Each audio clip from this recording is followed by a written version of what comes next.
both Mahogany Chandler Roberts and Kayala and Godin combined with Savannah Scott are going to have to be big inside today. That 17-foot jump shot as well as extending out to the three-point line. As here's Talia Scott off the curl, catch and fire, bang. As a quick swing by the Knights, here's Ison, one dribble, she'll pass inside. Savannah Scott with the left-handed finish. A real nice ball fake from The ladies have been strapped, BJ, in terms of the injury bug as Leah Harmon misses her 5th consecutive game. As on the drive, Fauntleroy taking a little bit of action. Nice, strong, hard rip and drive here. You see her reject the ball screen and then use that right shoulder to get into the body of Jacoria Bracey. 6-foot senior from... I talked a little bit about Kayla Nagodu, or Kayala Nagodu. She may get action here today. As here's the three. Ison, splash it goes. Gets her 11th three-point connection on the season. Right the other way. The other way. Right the other way, Scott. As soon as that Ison... Oh, no question. Television. Yeah. I mean, especially when you think about... It's a good drive right there from Yancey, just unable to convert. You think about a player like Olivia Miles, right?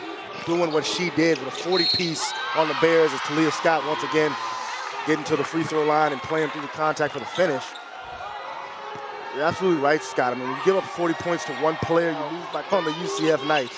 7 points already for Talia Scott. She gets the easiest steal she'll have all season. She'll throw up ahead. Here's Kirsten Johnson finishing with the left hand, and Satia Messer as the Orange Park native, a bit of a homecoming here today as the up and the under, fancy footwork for Mahogany Chandler Roberts.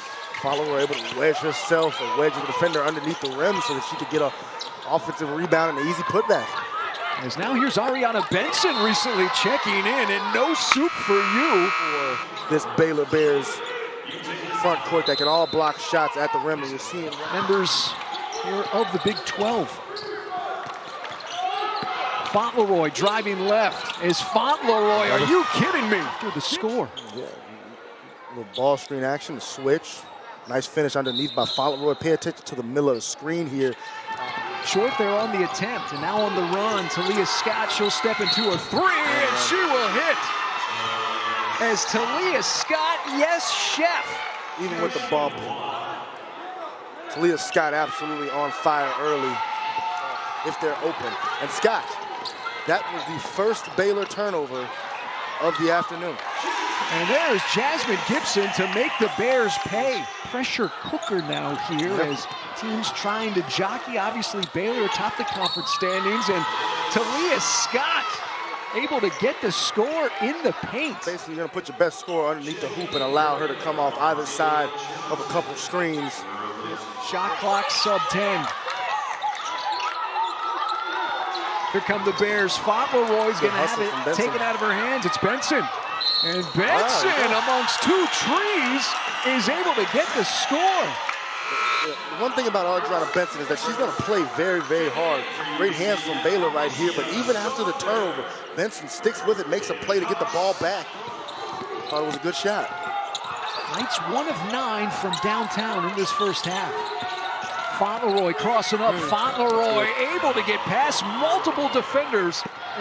For UCF now, and Satia Messer here down by 29.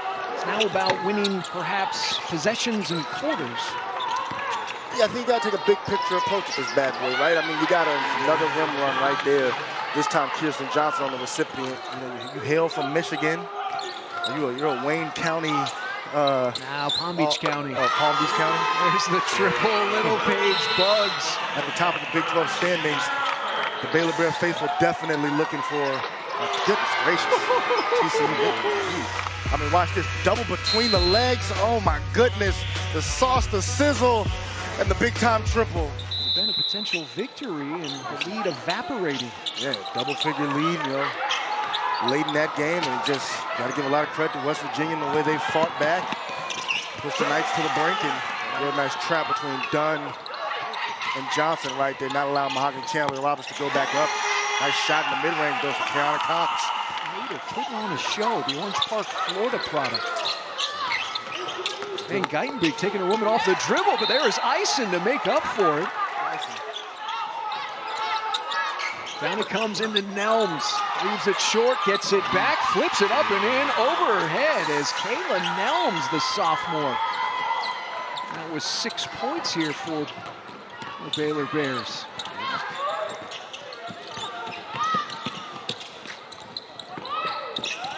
Kiana Cox straight away, buckets. Gets on balance and holds her follow through. She can shoot the ball from the outside. Here is Eisen attacking left side and gets the right-handed finish.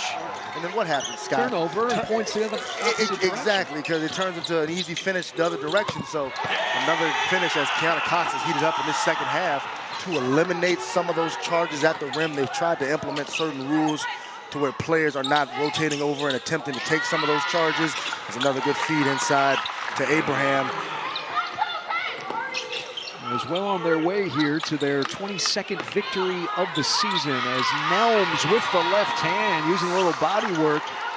And TCU got 67 between Miles and Suarez, so that tells you a little bit about how that game went. As flicking it up and in. And, you know, if it wasn't for the 112 that Baylor scored against Southeastern Louisiana, they would be pushing towards a season high. They do a tremendous job finishing around the rim, Scott, as well as, again, you see it? It's a rim run every time. It's a rim run. One big. Second trip to Orlando here for the Bears as earlier back in November. Playing that WBCA State Farm Showcase out at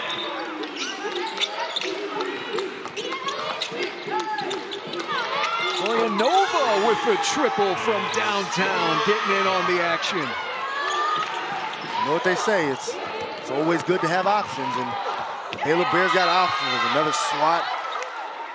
It's in the bad drive from Eisen, able to get Abraham over. There's now under 3 minutes to play here from Orlando.